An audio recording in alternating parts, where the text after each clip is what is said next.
O livro de Êxodo revela que os filhos de Israel desobedeceram ao Senhor no deserto, pois demorando-se Moisés no monte em companhia do Senhor Deus por 40 dias, pediram a Arão que lhes fizessem deuses, tendo este lhes fabricado para Deus um bezerro de ouro. Embora Moisés, ao descer do monte Sinai, tenha destruído o bezerro de ouro e conclamado os filhos de Israel ao arrependimento, isso desagradou a Deus. Quando Moisés retornou ao monte e pediu ao Senhor que perdoasse o pecado do povo, Deus lhe mandou subir com o povo para a terra que, em juramento, prometera dar aos descendentes de Abraão, de Isaque e de Jacó. E lhe disse no capítulo 33, a partir do versículo 2: Enviarei o anjo adiante de ti. Lançarei fora os cananeus, os amorreus, os heteus, os ferezeus, os heveus e os jebuseus. Sobe para uma terra que mana leite e mel. Eu não subirei no meio de ti, porque és povo de dura cerviz, para que te não consuma eu no caminho.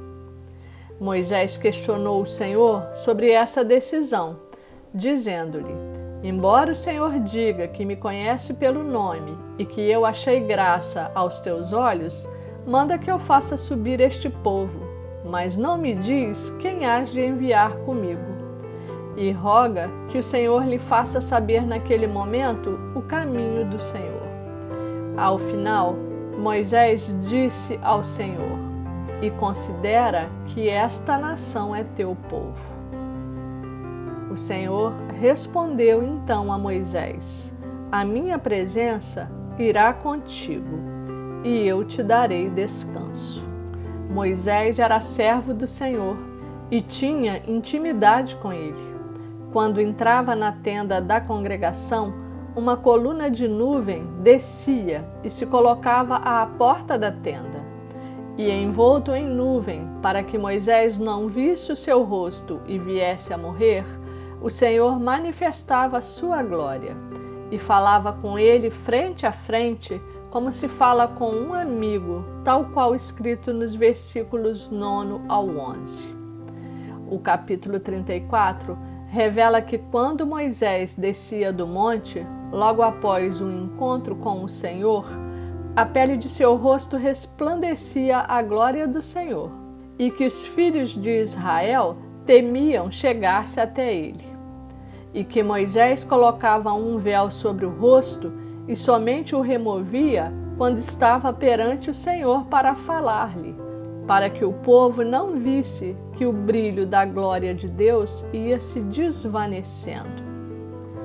Hoje, o Senhor não se envolve mais em fumaça para falar conosco, como ocorria no tempo de Moisés. O Pai já nos enviou o seu Filho Jesus Cristo, sendo ensinado no Evangelho de João, capítulo 1, que o Verbo se fez carne e habitou entre nós. Jesus viveu como homem, podia ser visto e tocado. As pessoas falavam com ele, conviviam com ele, sobretudo os seus discípulos, tendo realizado muitos milagres no meio do povo. Jesus Cristo é Deus, com o Pai e o Espírito Santo, tendo ele próprio esclarecido isso no Evangelho de João, capítulo 14, ao dizer: Ninguém vem ao Pai senão por mim. Acrescentando ainda no verso 9: Quem me vê a mim, vê o Pai. Na carta de Hebreus, capítulo 1, Paulo também nos ensina que Deus falava por meio de seu Filho Jesus Cristo. Mas como Deus fala conosco hoje, se seu Filho Jesus Cristo ressuscitou e subiu ao céu para tomar lugar à direita do Pai? Antes de sua ascensão ao céu, Jesus prometeu que o Pai enviaria o Espírito Santo para ficar conosco até a consumação dos séculos, como dito em Mateus, capítulo 28, verso 20. O Espírito Santo já foi derramado desde o dia de Pentecostes. Ele está entre nós é o Espírito Consolador, Espírito da Verdade, enviado para nos ensinar e esclarecer sobre todas as coisas e sobre todos os ensinamentos de Jesus Cristo. Nosso Deus continua o mesmo do tempo de Moisés. Ele não muda. É Deus vivo, vencedor, soberano, majestoso e tem poder para todas as coisas e sobre todas as coisas. É o mesmo ontem, hoje e assim será eternamente. Não está limitado pelo tempo e para Ele não existe hoje, ontem e amanhã. Tudo está no seu controle e continua manifestando a sua glória no meio de nós. Fala conosco por meio do seu Espírito Santo. É Ele que nos enche de vida, de força e de alegria. Nos ajuda na fraqueza, porque não sabemos o que havemos de pedir como convém. Mas o Espírito mesmo intercede por nós com gemidos inexprimíveis, como dito em Romanos capítulo 8, versículo 26. Ministra diretamente na nossa mente e nos fala ao coração acerca da vontade de Deus e dos seus propósitos para a nossa vida. O Senhor fala conosco também pelas Sagradas Escrituras, pois toda a palavra é divinamente inspirada para nosso ensino, comunicando conosco ainda pela boca dos pregadores do Evangelho. Aviva a nossa fé, consola o nosso coração, traz a paz e renova a esperança. É a sua presença que nos dá o descanso. Nosso Deus é um Deus de maravilhas. Ele nos concede liberdade em Cristo Jesus. Com Jesus Cristo foi retirado o véu que nos separava do Pai. Sua glória está permanentemente sobre nós e podemos permanecer em sua presença e não apenas de forma temporária e passageira. Com sua obra redentora, Jesus Cristo retirou de sobre nós o peso da lei e o jugo do pecado e da culpa. E nisso consiste a verdadeira liberdade. Termino orando com a segunda carta aos Coríntios, capítulo 3, a partir do versículo 2.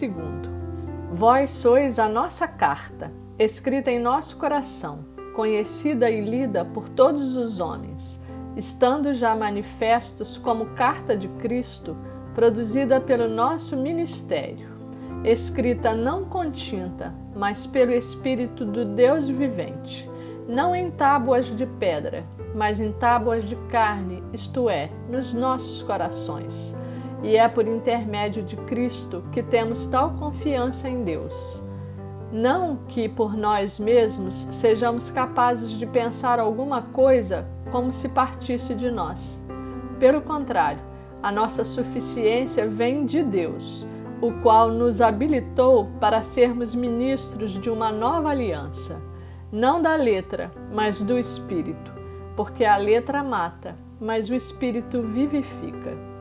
E se o ministério da morte, gravado com letras em pedras, se revestiu de glória, a ponto de os filhos de Israel não poderem fitar a face de Moisés por causa da glória do seu rosto, ainda que desvanecente, como não será de maior glória o ministério do Espírito?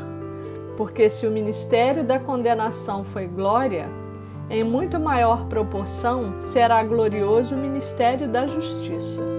Porquanto, na verdade, o que outrora foi glorificado nesse respeito já não resplandece diante da atual sobre excelente glória.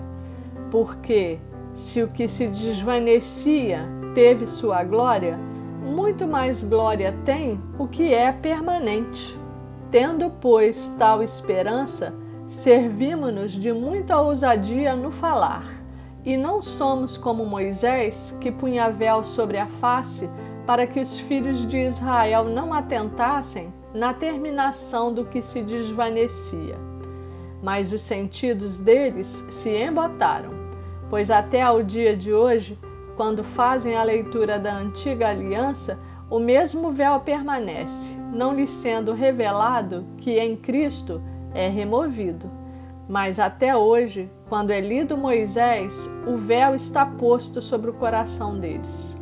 Quando, porém, algum deles se converte ao Senhor, o véu lhe é retirado. Ora, o Senhor é o Espírito, e onde está o Espírito do Senhor, aí há liberdade. E todos nós, com o rosto desvendado, contemplando como por espelho a glória do Senhor, somos transformados de glória em glória na sua própria imagem, como pelo Senhor, o Espírito. Aleluia.